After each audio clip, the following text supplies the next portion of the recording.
저희가 지금 마가복음을 하고 있죠. 이 마가복음의 첫 문장이 하나님의 아들 예수 그리스도의 복음의 시작이라 라고 했을 때 지금 예수님이 부활 승천하고 계시지 않는 그 상황 안에서 예수님을 믿었던 자들이 나라를 정복시킨다고 하는 그런 죄명으로 인하여 이제 붙잡혀가고 감옥에 갇히고 여러 가지 고통을 당하는 그런 때였다는 겁니다. 그랬을 때 이 마가가 이 기록되는 이것을 통하여 많은 사람들에게 이야기를 할 때에 이것을 읽는 사람은 믿지 않는 사람이 대부분이고 특별히 유대인들인데 유대인들은 오직 유일하신 하나님 한 분만 믿는 거예요. 그래서 예수님이 하나님이시라는 그 자체를 믿을 수가 없습니다. 근데 믿을 수가 없는 것을 지금 믿게 하려고 하는 또 그러한 관련되는 그 글을 써서 지금 우리에게까지 오게 된 겁니다. 자, 이때에 지금 우리가 읽었던 나는 너희에게 라고 할 때 이 나는 세례 요한을 가르치고 그리고 그는 할 때는 예수 그리스도를 가리킵니다. 자, 이랬을 때에 지금 세례 요한이 먼저 등장을 하여서 지금 세례를 베풀고 있다는 거예요. 어디서? 요단강에서. 그런데 지금 세례 요한이 말하는 것은 성령 세례라는 단어를 썼다는 거예요. 세례라는 말은 알겠습니다. 세례라는 것은 무슨 의미냐면 죄를 씻는 거예요. 근데 이 죄를 씻는 것은 구약에서 하나님 앞에 제사를 지낼 때에 제사 지내는 사람들의 몸을 깨끗이 하기 위한 물두멍이 있었어요. 저번에 말씀드렸죠. 저희 교회 이름이 물두멍이었다. 그런데 불두멍이라고 그래가지고 이름을 한사랑교회로 바꿨다. 제가 말씀을 드렸잖아요. 그 뜻이 그 물두멍에서 죄를 씻는 자기의 허물을 벗는 그런 의식을 하게 된 거였어요. 이제 그러다가 신약시대로 넘어왔을 때 그런 씻김, 죄를 씻는 그러한 의식을 이제 세례를 베푸는 걸로 하고 있었던 거예요. 그래서 크게 달라진 건 없습니다. 그러면 우리는 지금 교회에서 세례를 뭘로 하고 있느냐? 물세례를 하고 있는 겁니다. 물세례라는 것은 뭐냐? 신약에 와서는 칼빈이 말하는 것처럼 예수 그리스도를 믿는다고 하는 그 고백을 이 교회 안에 있는 많은 사람들 앞에서 내가 공포하는 거예요. 나는 이제 예수님을 믿기로 했습니다. 예수님이 나의 구주입니다. 나의 죄 때문에 죽으셨습니다. 라고 하는 그를 믿음으로 인하여 내가 죄가 없어지고 또 이신칭의가 되고 하나님 나라를 소유하게 됩니다는 그것을 많은 사람들 앞에서 나타내는 거예요. 그래서 우리는 뭐라고 하냐? 저분은 이제 우리와 같이 예수님을 믿는 사람이고 우리 한사랑교회에 속한 성도구나 라고 해서 박수치면서 우리의 가족으로 받아들이는 거예요. 자, 그것까지는 알겠단 말이에요. 그런데 지금 성령으로 세례를 베푸시리라 라고 되어 있어요. 이 성령이란 단어가 신약 성경에 언제 나오냐? 예수님께서 부활 승천하시기 전에 보혜사 성령이 오실 거라고 얘기를 했다는 거예요. 그러면 지금 세례 요한은 이 성령에 대해서 그렇게 잘 알고 있지 않았다고 추측할 수가 있어요. 그런데 어떡하여 이 세례를 성령이란 단어를 쓰면서 성령 세례라고 했다냐라는 거예요. 그런데 이 성령 세례는 예수님이 말씀하시기를 이 성령의 세례를 받아야지만 진짜라고 얘기를 했단 말이에요. 근데 지금 누구예요? 세례 요한은 물로 세례를 주는 것만 하고 있는데 예수님이 오셔야지만 성령으로 세례를 줄 것이다 라고 지금 이야기를 하고 있는 거예요. 그랬을 때 어떻게 이 세례 요한이 이 성령 세례라는 말을 한 이유가 무엇이냐라는 거예요. 알고 말았겠느냐? 알지 못하고 말았겠느냐라는 거예요. 그래서 여기서 성령 세례라고 하는 이 의미를 우리가 진짜로 알아야 되는 거예요. 지금 보면은 세례 요한에 대해서 말하는 것은 마가복음 2장, 3장, 4장, 5장, 6장, 7장, 8절까지만 있어요. 자, 그랬을 때 지금 이 사람은 뭐 낙타 옷을 입었느니 어쨌느니 석정을 먹었느니 이러면서 그 사람의 어떤 모습만 나타내고 있었고, 실질적으로 누가복음에 들어가면은 이모의 아들이에요. 예수님의. 그러니까 예수님의 모친이 되는 마리아의 언니예요. 사촌 누이의 아들이에요. 아들이 세례 요한입니다. 그러면 친척지간이잖아요. 근데 친척지간이라는 것까지는 하겠는데, 어떻게 하여 지금 세례 요한이 예수님을 가리켜서 성령으로 세례를 주는 사람이 그분이다 라고 이야기를 하는 것은, 그가 곧 하나님의 아들, 그리고 이 복음의 시작이라는 것을 증거하고 있다라는 것입니다. 이렇게 볼 때 도대체 어떻게 알았을까라는 거예요. 이 세례 요한이. 궁금하지 않습니까? 저는 매우 궁금했어요. 왜 알았을까? 지금 성령이란 단어는 지금 마가복음도 처음으로 기록된 것으로 볼 때 결국은 세례 요한이 1장 8절에 성령이란 단어를 썼다라고 하는 것은 성령에 대해서 잘 알고 있지 않았겠는가 라는 추측을 하게 됐어요. 그러면 어떻게 알았을까라고 했을 때 누가복음에 들어가면 알게 되는 겁니다. 그래서 우리가 4대 복음서를 알아야 되는 이유는 서로가 유기적으로 연결되어 있기 때문에 여기에 없는 내용이 다른 복음서에 들어있고, 또 지명이나 사람도 들어가지 않았거나 이런 것들은 다른 복음서에 들어가 있어서 우리는 4복음서를 다 봐야 된다라는 것입니다. 자, 누가복음에 들어가면 세례 요한이 태어날 때의 이야기가 있어요. 우리 너무 잘 알고 있죠.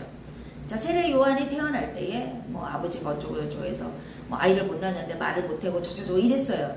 그랬는데 세례 요한이 지금 요단강에서 세례를 베푸는 이것이 무엇으로 인하여 하게 되었느냐라는 것을 먼저 알아야 됩니다. 결국은 하나님께서 세례 요한에게 지금 알려주는 거예요. 제가 지금 세례 요한이라는 말을 계속 쓰죠. 우리 강승희 집사님 앞에 이름인데 왜 저 단어를 쓸까라고 궁금해 하실 수 있어요. 자, 요한이라는 이름은 많아요. 그러니까 윤이라는 이름이 많듯이 송임이라는 이름 많듯이 많아요. 근데 그 앞에다가 성을 붙여서 아니면 성 붙였는데 어디에 있는 누구 이렇게 가르치듯이 그런 의미예요. 왜냐하면 요한계시록을 쓴 사람은 사도 요한이라고 이야기를 해요. 요한이란 이름은 같지만 사도 요한은 요한계시록을 쓴, 그리고 예수님의 제자였던 거예요. 자, 세례 요한은 예수님의 제자는 아니었어요. 그러나 세례를 베풀었던 요한이었다라는 것을 글 안에서 가리키고 있는 겁니다. 그랬을 때 이 독자들은 그가 누구였는지를 알게 되기 때문에 그렇게 된 겁니다. 자, 세례 요한이 성령 세례라고 한 이유는 바로 하나님께서 세례 요한에게 알려주신 거예요. 무엇을? 예수 그리스도가 하나님의 아들인 것을 알려준 것이고, 하나님의 아들 예수 그리스도가 이 땅에 오셔서 해야 될 일들에 대해서 세례 요한은 알고 있었다라는 것입니다. 그래서 그는 지금 무엇을 하고 있느냐? 순종을 하고 있는 거예요.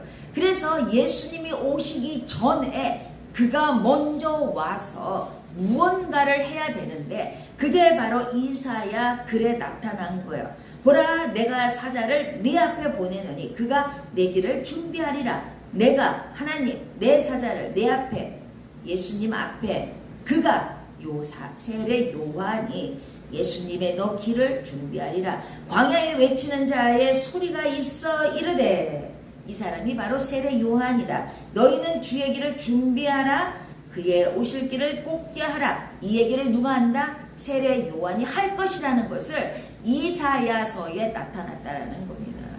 이사야서는 물론 이제 3개의 시대로 나눕니다만, 뭐 제1, 제2, 제3 이사야로 이렇게 나누기는 합니다만, 시대적으로 볼 때는 주전 8세기로 보는 것이 좋고, 또 하나는 포로 귀환 이후에 나타나는 그러한 예언자로도 볼 수가 있어요.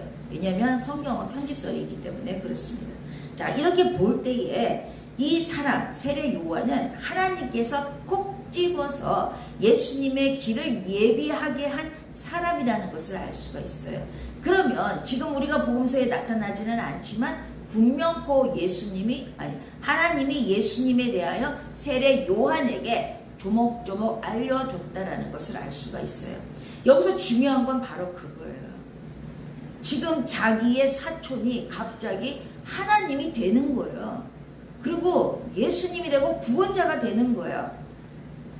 굉장히 아이러니하고 믿어지지 않는 그 일이 있는데, 세례 요한이 태어날 때의 그 신비스러운 그 일을 부모에게 들었기 때문에, 또 예수님 마리아 배 안에서 뛰놀던 이제 예수님에 대하여 이야기한 그런 대목들이 누가복음에 나와요. 이게 그렇게 볼 때는 지금 이 세례 요한은 하나님 말씀에 순종하는 그 일을 하고 있다라는 의미입니다. 오늘의 말씀은 아주 간단해요. 여러분들이 성령에 대해서 매우 오해를 많이 해요. 특별히 성령을 지금 무언가를 받는, 그리고 내가 능력자가 되는 그러한 걸로 오해를 하는 경우가 아주 많은데, 이 성령의 세례를 받으면 내가 죄인인 것을 스스로 입으로 고백하는 거예요. 물 세례는 내가 고백하는 게 아니고 내가 죄가 있을 것이라고 하는 그 생각으로 물 세례를 받아서 나를 좀 씻겨주세요. 내가 좀 때가 많아요. 더러움이 많아요. 나를 씻어주세요예요. 그러나 성령 세례를 받게 되면 누가 씻겨주는 게 아니고요. 내 스스로가 나 죄인입니다. 이런 죄를 지었습니다. 용서해 주옵소서. 내 죄악이 주홍빛보다도 더 붉습니다라고 하는 그런 고백을 하게 되는 것이 바로 성령 세례를 받은 자들의 특징이에요. 그러면 우리는 무엇이 됐다는 거죠? 거듭남이 되었다라는 거예요. 이 거듭남이라고 하는 것은 중생이에요. 이 중생이라는 단어는 성경에 딱 한 번밖에 나오지 않고, 다시 니고데모랑 말한 것처럼 내 몸에서 다시 나는 거랑 같은 거예요. 그런데 우리가 모태에 어떻게 들어가서 다시 납니까? 날 수가 없는 거예요. 이 거듭남이라고 하는 것은 우리의 형상, 하나님께서 주신 그 형상을 잃어버렸고 회파됐기 때문에 다시 하나님의 형상을 회복하는 것, 그것이 바로 중생이고 이것이 바로 성령 세례랑 같은 거예요. 결국은 내가 뭐가 되는 거야? 하나님의 진정한 자녀가 되는 그 길이 바로 성령 세례라는 거야. 그러면 여기에 있는 우리들은 지금 성령 세례를 받은 분들이 지금 계시다고 봐요. 왜냐? 저는 그렇게 믿는 건 뭐냐면, 우리가 교회에 와서 머무는 것 누구나 할 수 있죠. 그러나 머물다 보면 이 지금 하나님 보이지도 않는 이 하나님을 증명하고 얘기하고 또 그의 이적을 이야기하는 이 모든 것들은 지난번에 말씀드린 것처럼 매우 신비스럽고, 정말로 지금의 이 과학시대는 있을 수도 없는 일이고, 고대에만 있었던 건데 증명되는 것이 카메라가 있습니까? CCTV가 있습니까? 영상이 있기를 합니까? 그냥 글 속에 있는 것 뿐이잖아요. 근데 이러한 글들은 우리나라 삼국사기는 삼국유사나 할 것 없이 굉장히 많이 가지고 있다는 거예요. 그러면 결국은 믿을 수 없는 것을 가지고 우리가 믿어야 되는 그런 상황에 있을 때에, 아무리 교회에서 하나님은 살아계십니다, 역사하십니다, 당신들을 만드셨습니다 라고 얘기를 하고, 당신의 죄가 있는데 예수님이 십자가 위에서 죽으셨습니다 라고 얘기를 해도 들리지 않는 사람들은요, 교회를 나가야 돼요. 왜냐? 무슨 잡소리를 하고 있느냐고 하는 거죠. 제가 영상을 하지만 여기 오면 제가 신천지 만세한다고 얘기하지 않습니까? 만세 불러요. 그리고 저 아줌마 이뻐 이런 소리서 또 댓글에 많이 들어옵니다. 보면서 웃어요. 그러면 여기 이제 다른 이제 교인들은 이제 그게 듣기 싫으니까 자기들이 아멘 써가지고 글을 없애버려요. 이렇게 올리면 올라가거든요. 그래서 아멘 막 이렇게 써놔가지고 그 듣기 싫은 말들을 없애는 그런 작업들을 하게 됩니다. 결국은 이 영상 속에서 있는 사람들도 뭐라는 거예요? 듣기 싫다는 거예요. 무슨 잡소리 나는 거예요. 이게 무슨 너희들이 말하는 것은 있을 수도 없는 그 비과학적인 이야기를 하고 있지 않느냐고 하는 보는 사람들이 태반인 거예요. 그런데 지금 여기 앉아 있어요. 우리는 여기 앉아서 지금 제가 하나님 말씀을 가지고 전할 때에 들리는 거예요. 아닌 것 같은데 긴 것 같은 느낌적인 느낌이 들어서 왠지 모르게 따라가야 될 것 같은 알 수 없는 압박이 나한테 오는 거예요. 그리고 기도하지 않으면 안 될 것 같고 말씀을 보면 안 될 것 같고 찬양하면 안 될 것 같은 그 무언가를 나를 누르고 있다는 거예요. 그게 바로 성령입니다. 이 성령은 하나님과 떨어지는 것을 원치 않으시는 거예요. 그래서 성령께서는 우리 안에 내주하시는 거예요. 그 내주하시는 것은 바로 예수 그리스도를 믿는 믿음만이 내 안에 내주하시는 거예요. 그러면 내 안에 내주하시는 이 성령이 나를 가르치는 겁니다. 말씀을 깨닫게 하는 거예요. 찬양을 부를 때에 은혜가 있게 하는 거예요. 그리고 그 말씀에 따라서 감동이 되고 찬양에 따라서 내가 어떻게 됩니까? 감사가 나오고 눈물이 나오고 영광을 돌리는 그런 일들이 나오게 되는 것입니다. 결국은 이 성령 세례의 의미는 죄를 씻는 상징이죠. 앞에 있었던 물 세례, 그것을 더불어서 무엇을 하느냐? 하나님이 내 안에서 내주하시는 그러한 의식의 의미예요. 그래서 하나님께서 실제로 무엇을 하신다? 역사를 하시는 것이 성령 세례의 진짜 의미예요. 그래서 이것을 성령이 충만하여, 물론 우리 안에 성령이 충만하지 않을 때가 많이 있어요. 저도 있어요. 그러나 성령이 새롭게 들어오는 것은 아니에요. 내 안에 성령은 이미 좌정하고 계시고 성령이 충만케 하는 방법은 내가 예수님을 더 따라가는 어떠한 행위를 해야 되는 거예요. 세상을 쫓아가는 내 의지를 가는 게 아니고요. 하나님 말씀을 따라 살기 위해서 무언가를 해야 되는 그 의지를 쫓아가는 거예요. 그래야지만 내 안에 계시는 하나님께서 나에게 역사를 하시는 겁니다. 어떤 역사를 할까요? 바로 기도의 응답이 있는 거예요. 우리는 기도의 응답을 왜 원할까요? 살아가는 것이 힘들기 때문에 그래요. 어렵기 때문에 그래요. 살려달라고 외쳐야 돼요. 이 외치는 게 뭐예요? 구하는 거잖아요. 왜 구합니까? 줄 것을 믿기 때문에 구하지. 지나가는 거지가 왜 우리에게 돈 달라고 합니까? 줄 것을 바라기 때문에 나 좀 돈 좀 주세요. 뭐 좀 해주세요. 라고 하지 않습니까? 그럴 때 마음이 동하면 돈 줍니다. 그리고 먹을 거라도 줍니다. 그것이 뭐예요? 줄 거라고 하는 기대가 있기 때문에 그래요. 그러면 우리 또한 간구를 하는 이유는 하나님께서 실제로 내 안에서 어떻게 하시겠다는 거예요. 움직이실 거라는 거예요. 하실 거라는 거예요. 주실 거라는 거예요. 그게 믿는 믿음이 내 안에 있는데 확신이 드는 거예요. 그게 바로 성령 세례의 의미입니다. 그러면 특별하게 너 기도원에 있는 그런 사람들, 은사를 가지고 어떻게 하는 사람들만 있는 게 아니에요. 우리에게도 동일하게 있다라는 거예요. 그러니 동일하게 있는 것을 가지고 우리는 어떻게 해야 됩니까? 이게 잘못되면 자기의 교만이 나타나고 자기를 나타내는 일이 되기 때문에 우리는 겸손한 가운데 하나님을 신뢰하는 것 가운데 내 안에서 저정하신 그 하나님께서 반드시 이루어 주실 거라고 하는 그 믿음을 가지고 역사하시고 섭리하시는 그 하나님을 믿는 믿음으로 살아가는 것이 이 성령의 세례를 받은 자들이 하는 행위라는 거예요. 그러니까 지금 우리가 무엇을 하고 있다? 잘하고 있다. 이 얘기를 하고 싶은 것입니다. 그래서 죄 씻음과 새롭게 됨이 이 성령 세례의 진짜 의미라는 것을 꼭 가슴에 새기시면서 살아가는 저희들이 되기를 주님의 이름으로 축복합니다. 기도하겠습니다.